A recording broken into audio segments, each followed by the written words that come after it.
श्री महाकाल महाराज की जय। श्री सद्गुरुदेव भगवान की जय। ओम स्वस्ति श्री गणेशाय नमः।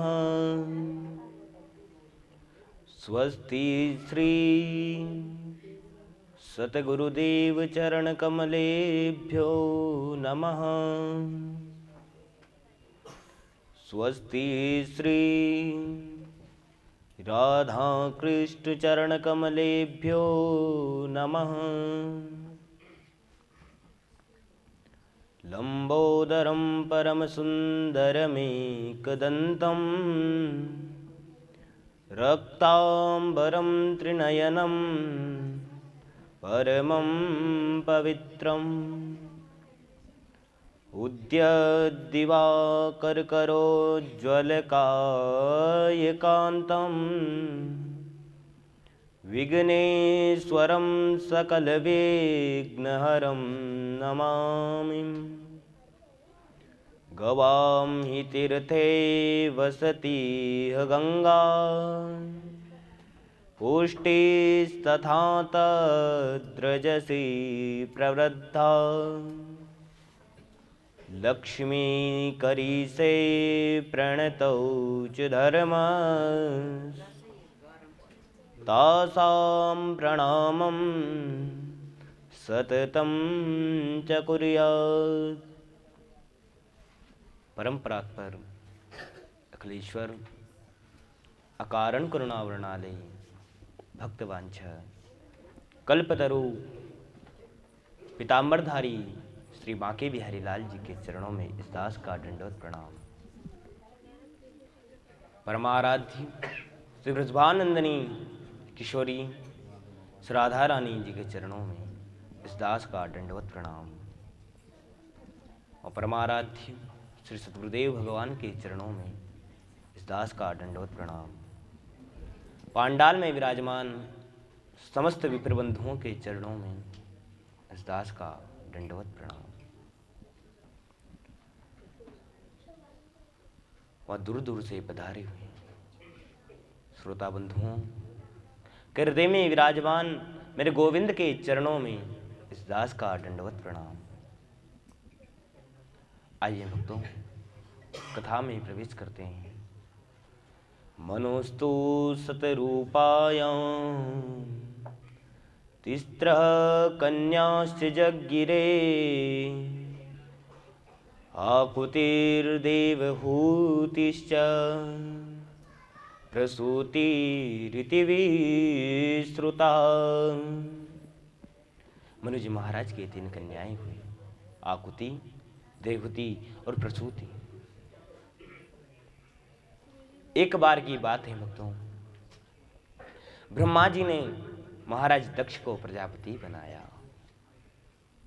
ये ब्रह्मा जी के 9वें पुत्र हैं। दक्ष का विवाह मनु जी महाराज की तीसरी कन्या प्रसूति के साथ हुआ।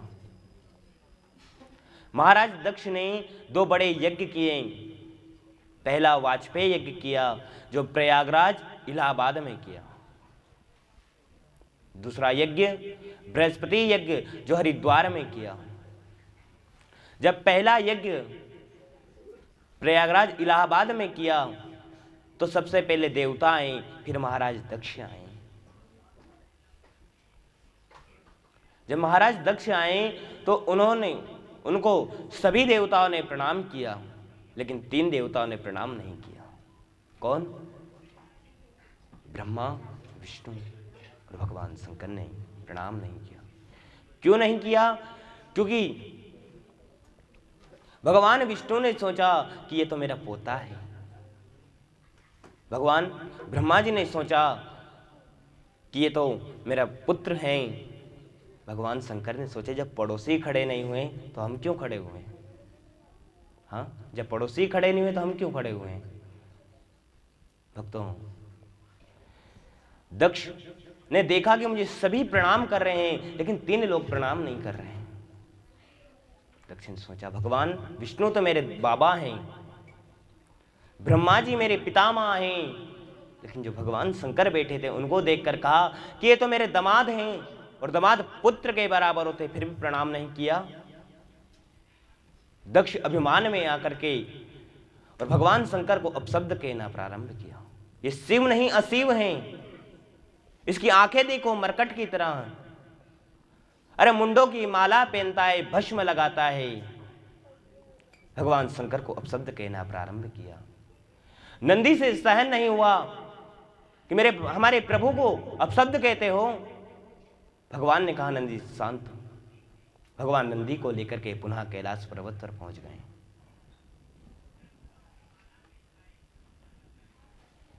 जब कैलाश पर्वत पर पहुंचे, दक्ष ने सोचा कि अब मैं एक और यज्ञ करूंगा, इस शंकर के अपमान के लिए यह यज्ञ करूंगा मैं।